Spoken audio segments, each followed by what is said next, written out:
మీద వ్యక్తిత్వాల మీద మాట్లాడుతున్నారు తప్ప వాళ్ళు మాట్లాడిన లైన్ మీద సమాధానం చెప్పే పరిస్థితి ఈ నాయకులకు కానీ ఈ ప్రభుత్వానికి కానీ ఎక్కడా లేదు. వీళ్ళ దగ్గర సమాధానం లేనప్పుడే వ్యక్తిత్వాల మీద మాట్లాడడం వీళ్ళకి వెనతో పెట్టిన విజయం నడుస్తుంది ఈరోజు ఈ రాష్ట్రంలో. అన్న అదే చంద్రబాబు నాయుడు గారు మ్యాక్సిమం ఏ సభకి వెళ్ళినా సరే సైకో పోవాలి సైకిల్ రావాలంటున్నారు. మరి జగన్మోహన్ రెడ్డిని పట్టుకుని సైకో అనడం ఎంతవరకు కరెక్ట్ అంటారు? జగన్మోహన్ రెడ్డి సైకోనే కదా, సైకో కాకుండా ఎట్టా? సైకో కాబట్టే కదా ప్రజావేదికను కూల్చింది, సైకో కాబట్టే కదా అమరావతిని నాశనం చేసింది, సైకో కాబట్టే కదా ఈ రాష్ట్రంలో 69 నదులు ఉన్నాయి, 40 ప్రాజెక్టులు ఉన్నాయి. ఈ 40 ఇరిగేషన్ ప్రాజెక్టులో ఈ రాష్ట్రంలో ఒక్కదాన్నైనా పూర్తిగా ఎక్కడైనా పూర్తి చేశాడు? ఎక్కడైనా ఒక ప్రాజెక్ట్ ఏం చేశాడా? ఈరోజు రాష్ట్రంలో విధ్వంసకరమైన పరిపాలన చేశాడు. పోలవరాన్ని తీసుకుంటే రివర్స్ ట్రెండింగ్ అన్నాడు. రివర్స్ ట్రెండింగ్లో పోలవరంతో ఏం మేలు జరిగింది? ఇవాళ ముందుకు పోతున్నటువంటి సాగుతున్నటువంటి ప్రాజెక్ట్ని, జాతీయ స్థాయి ప్రాజెక్ట్ని, ఆ ప్రాజెక్ట్కి కేంద్రం నుంచి నిధులు తీసుకొచ్చి అది పూర్తి చేయకుండా ఆ ప్రాజెక్ట్ని పూర్తిగా సర్వనాశనం చేశాడు. అలాగే రాష్ట్రంలో చంద్రబాబు నాయుడు గారు ఉచిత ఇసుక పాలసీ ద్వారాగా ఈ రాష్ట్రంలో భవన నిర్మాణ కార్మికులకి వాళ్ళకు ఉపాధి ఉన్నటువంటి ఉచిత ఇసుక పాలసీని పూర్తిగా చంపేసి 1500 2000 రూపాయలకి ఇసుకొచ్చిన ప్రాంతాలు వాళ్ళు 12,000 15,000కి ఇసుకెత్తన్నాడు. అదేమనంటే ఆ రోజు 2000 ఇసుకొస్తేనేమో అవినీతి జరిగింది, 15,000 రూపాయలు ఇసుక ఇస్తే పారదర్శక జరిగిందా? దీన్ని సైకో కాక ఇంకేమంటారు ఇన్ని? అట్లాగే పోతే లిక్కర్ బ్రాండ్స్ తీసుకుంటే ఇవాళ రాష్ట్రంలో ఎక్కడ చూసినా సరే జగన్మోహన్ రెడ్డి జే బ్రాండ్స్ పెట్టుకొని ఉన్నాడు. గతంలో ఏ రాష్ట్ర ప్రభుత్వం కూడా చేయని విధంగా లిక్కర్ని తన జేబులో పెట్టుకొని తన సొంత వ్యాపారంగా లిక్కర్ వ్యాపారం మలుచుకున్నాడు కాబట్టే సైకో అంటున్నారు.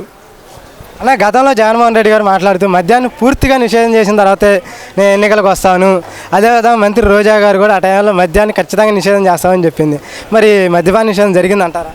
మద్యపాన నిషేధం ఎక్కడా జరగల. ఉన్న షాపుల కంటే ఇంకెక్కువ షాపులు పెట్టి జగన్మోహన్ రెడ్డి జేబులో సంపాదన కోసమే మద్యం షాపుల్ని సొంతంగా తన గవర్నమెంట్లో తీసుకున్నాడు. గతంలో ప్రైవేట్లో టెండర్లు వేసి ప్రైవేట్గా నడుస్తున్న పాలసీని తనకు అనుకూలంగా మార్చుకొని వాళ్ళు తన జేబు ఆదాయంగా మార్చుకున్నాడు. ఆ వనరుని ఇసుక లిక్కర్ ఈ రెండింటిని కూడా జగన్మోహన్ రెడ్డి జేబుకు ఆదాయం వచ్చింది తప్ప ఈ రాష్ట్రం ప్రజలకు ఎక్కడా కూడా మేలు జరిగేలా లేదు. పైపెచ్చు వచ్చే మద్యం దాగి 4 సంవత్సరాల కాలంలో చాలామంది అనారోగ్యాలకు గురైన కాళ్ళకి ఎక్కడ చూసినా సరే జగన్మోహన్ రెడ్డి వచ్చిన ఈ నకిలీ మద్యంతోనే ఆరోగ్య సమస్యలు వచ్చినాయి. పేగ్ ఇన్ఫెక్షన్స్ కానీ, ఈ గొంతు మంటలు కానీ, కొంతమందికి అంగవైకల్యం రాని ఈ జగన్మోహన్ రెడ్డి లెక్కర్తోనే వచ్చింది ఈ సమస్యలన్నీ కూడా.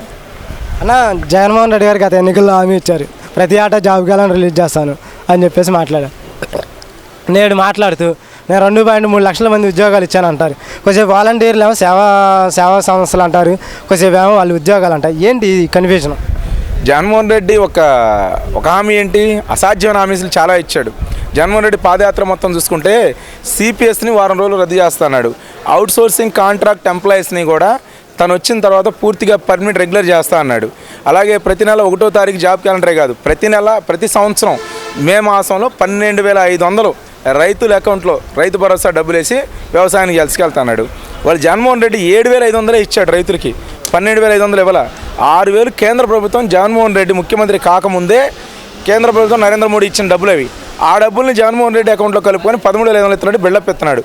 నవరత్నాల్లో కూడా జగన్మోహన్ రెడ్డి ఇచ్చిందంత మోసమే కదా. తను ముఖ్యమంత్రి అయితే 3,000 పెన్షన్ ఇస్తా అన్నాడు. తర్వాత దాన్ని ఏం చెప్పాడు? సంవత్సరానికి 250 చొప్పున 5 సంవత్సరాలు పెట్టింది జగన్మోహన్ రెడ్డి 1,000 రూపాయలు పెంచడానికి. అలా జగన్మోహన్ రెడ్డి అని మోసపు హామీలు తన ముఖ్యమంత్రి పదవి కోసమే తనకు అసాధ్యం. అసలు సిపిఎస్ గురించి అవగాహన కూడా లేకుండా సజ్జల రామకృష్ణారెడ్డి చెప్పాడు కదా, సిపిఎస్ మీద మాకు అవగాహన లేక మేము హామీ ఇచ్చాము, అది కేంద్ర ప్రభుత్వం రద్దు చేసింది, మేమేం చేయలేమని చేతులు ఎత్తేసాడు. కేవలం జగన్మోహన్ రెడ్డి కావాల్సిందంటే ఒక్క ఛాన్స్, ఒక్క అవకాశం, ఒక్కసారి ముఖ్యమంత్రి అవడం కోసమే జగన్మోహన్ రెడ్డి ఆ మాటలు మాట్లాడుకున్నాడు. అలాంటి అసాధ్యమైన హామీలను బొచ్చుడిచ్చాడు ఈ రాష్ట్రంలో. ఒక పక్క కాదు, యువతను మోసం చేశాడు. వృద్ధాప్య పెన్షన్ కానీ, అలాగే విడో పెన్షన్లు కానీ వీళ్ళకి 3,000 ఇస్తానని చెప్పి మోసం చేశాడు. కరెంటు ఛార్జీలు జగన్మోహన్ రెడ్డి ముఖ్యమంత్రి ప్రమాణ స్వీకారం చేసే రోజు ఈ రాష్ట్రంలో కరెంటు ఛార్జీలు పెంచనన్నాడు. తర్వాత 8 సార్లు పెంచాడు. ఒకటి కాదు, జగన్మోహన్ రెడ్డి చేసిన అన్ని పాపాలే. అన్న కరెంటు బిల్లుకి ఇచ్చే సంక్షేమానికి పెన్షన్ లింక్ పెట్టడం వల్ల మీరు ఏ విధంగా చూస్తున్నారు? అదే జగన్మోహన్ రెడ్డికి కొత్త ఆలోచనలు వస్తాయి. 300 యూనిట్లు దాటితే పెన్షన్ కట్ చేయడం, 500 ఎస్ఎఫ్టీలో ఇల్లు ఉంటే కనుక వాళ్ళకి పెన్షన్ కట్ చేయడం, ఇవన్నీ జగన్మోహన్ రెడ్డి చేతకాని హామీలు. జగన్మోహన్ రెడ్డి 6 లక్షల రేషన్ కార్డులు తీసేశాడు ఈ ప్రభుత్వం వచ్చిన తర్వాత. 6 లక్షల రేషన్ కార్డులు తీసి తనేదో గొప్పగా చేస్తున్నట్టు ఎక్కడ చూసినా కానీ ప్రచార ఆర్భాటాలే తప్ప జగన్మోహన్ రెడ్డి ఎక్కడా కూడా ఈ సంక్షేమానికి గతంలో జగన్మోహన్ రెడ్డి చెప్పలేదే. జగన్మోహన్ రెడ్డి 300 యూనిట్లు దాటిన వాళ్ళకి రేషన్ కార్డు తీస్తానని చెప్పాడు. గతంలో ఏ ప్రభుత్వాలు కూడా రేషన్ కార్డుకి కరెంటుకి అక్కడ మెరుగుపెట్టల. మరి కరెంట్ ఛార్జీలు ఎందుకు పెంచాడు? నేను అసలు పెంచనన్నాడు, 8 సార్లు పెంచాడు. అలాంటి జగన్మోహన్ రెడ్డి కావాల్సిన ముఖ్యమంత్రి పదవి కోసం ఇన్ని అబద్ధాలను ఆడతాడు.